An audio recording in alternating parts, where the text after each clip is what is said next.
Cuando hablamos de arte egipcio, debemos abstraernos del concepto propiamente dicho. El egipcio no entendía el arte como podemos hacerlo nosotros en la actualidad. Los objetos no se creaban en una intencionalidad propia del artista. Para todos nosotros el arte incluye reglas que permiten hacer las cosas bien, pero sobre todo es belleza, porque lo que confiere a un objeto su valor artístico es el hecho de estar bien hecho, más que el sentido práctico para el que se ha creado. Ahora bien, el artesano egipcio, y decimos artesano porque no existía diferencia entre el creador de una vasija o una pirámide, en cuanto a términos artísticos, hacer las cosas en su sentido práctico. Muy pocas obras fueron producto del arte por el arte. Un obelisco se crea porque representa el camino hacia el cielo. Una pirámide o una mastaba es el arte, todo el lugar de residencia de los difuntos y los relieves a las tumbas. Estos tienen un sentido mágico y religioso. Obviamente, tampoco podemos excluir el sentido de belleza de las manifestaciones egipcias, pues en ese caso ni los templos ni las orfebrerías, por ejemplo, estarían en el concepto, pero lo que se exigía era que un objeto realizase la función primaria para la que fue concebido y posteriormente que la ejecución resulte lo más perfecta y bella posible. La egiptología surge como ciencia en el siglo XVIII, pero será el siglo XX el que revalorice todo lo egipcio, por su gran modernidad a pesar de su antigüedad, ya que su linealidad y sencillez tienen gran aceptación en el arte de este siglo. Egipto fue uno de los primeros pueblos que entró en la historia, ya que su escritura es una de las más antiguas ya descifrada. Egipto se convirtió pronto en un pueblo agrícola, a la vez que urbano, desarrollando formas políticas propias, siendo estas formas políticas características las que favorecen la aparición del arte. El arte egipcio es la manifestación de un poder autoritario, que une en las figuras del faraón aspectos políticos y religiosos. Para ello tuvo mucha importancia el nacimiento de los imperios agrarios, que contribuyen al nacimiento de un mundo diferente, basado en el nacimiento de pueblos, ciudades, regiones y estados cuya base social está fuertemente estratificada.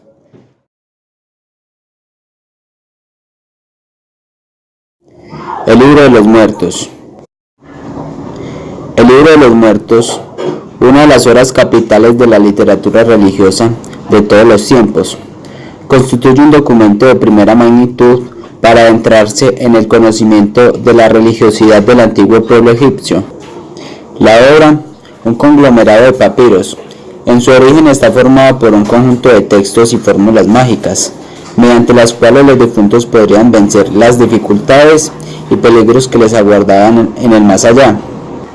En el antiguo egipcio, el libro fue algo muy importante, pero algo a disposición de todos, siendo tan solo el montaje económico la condición necesaria para poseer un ejemplar del mismo, el cual, dispuesto junto a los restos del difunto, les permitía nada menos que la salida a la luz del día, la inmortalidad. El sentido pragmático de la obra motivó que fuera copiada una y otra vez, habiéndonos llegado así muchos ejemplares, algunos bellamente ilustrados, circunstancias que ha dificultado el establecimiento de una edición canónica. Con su profundo sentido alegórico, sus imágenes y su creación fantástica de la ultratumba, la lectura del libro nos permite seguir, con todo lujo de detalles, el proceso religioso de la historia egipcia. De Tutankamón. La máscara funeraria de Tutankamón, que actualmente se encuentra en el Museo Egipcio del Cairo, es una de las obras más reconocibles de las artes aplicadas egipcias. Fue descubierta en la tumba de Tutankamón, dinastía 18, en el Valle de los Reyes, cubriendo el rostro de la momia. Se trata de una pieza de orfebrería de exquisito diseño y calidad, técnica que representa el rostro idealizado del faraón. Mide 54 centímetros de alto y su peso asciende a 11 kilogramos. Fue realizada en oro con incrustaciones de piedras preciosas de distintos colores y pasta vítrea policromada. En realidad, en el antiguo Egipto no existía el concepto de alfabeto tal y como se conoce hoy en día, ya que su lenguaje se basaba exclusivamente en ideogramas y fotogramas, obteniéndose una combinación de lenguaje ideográfico con fonética. Existían en la época más de 700 símbolos ideográficos y 24 denominados como ortográficos, siendo estos últimos los que componen el denominado abecedario egipcio. Según la historia, hace más de 4.000 años, la cultura egipcia, la más desarrollada del mundo occidental, tuvo la necesidad de crear un medio que le sirviera para comunicarse por escrito con otras naciones, teniendo en cuenta que su método de escritura, basado en figuras, jeroglíficos, era sumamente complicado, realizándose entonces un trabajo de símbolos que en vez de representar ideas, hiciera lo mismo con sonidos. Todos estos símbolos representan algo muy importante en la cultura egipcia y actualmente se consideran como un gran arte.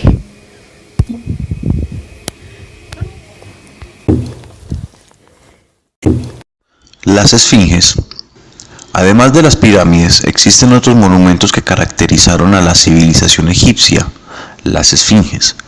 Las más importantes de ellas es la esfinge de Gizeh, que se sitúa junto al camino que conduce a la pirámide de Kefren. Este monumento mide 57 metros de largo y representa la figura del león con cabeza humana. Se dice que esta esfinge podría tratarse del rostro de Kefren, perteneciente a la cuarta dinastía. La gran esfinge de Giza, monumental escultura en la ribera del río Nilo.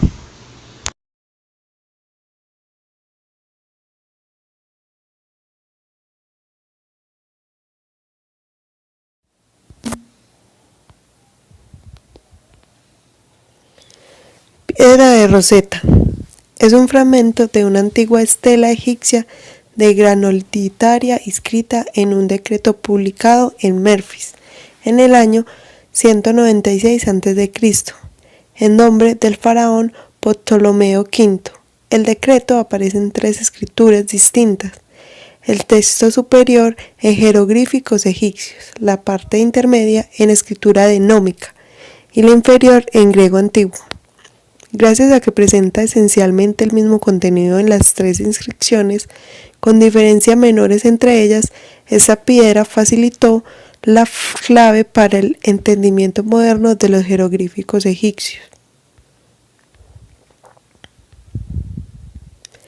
Desde su hallazgo, la piedra ha sido objeto de rivalidades entre todas estas naciones y actualmente se encuentra en un museo de Rosetta.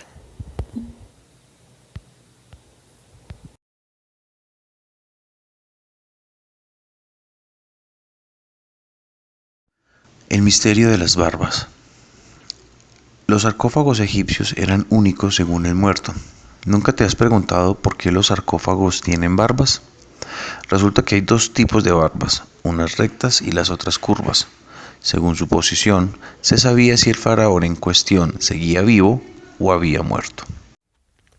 Otra de las curiosidades es que crearon uno de los tratados de paz más antiguos. Se decía que los egipcios fueron de los primeros pueblos diplomáticos.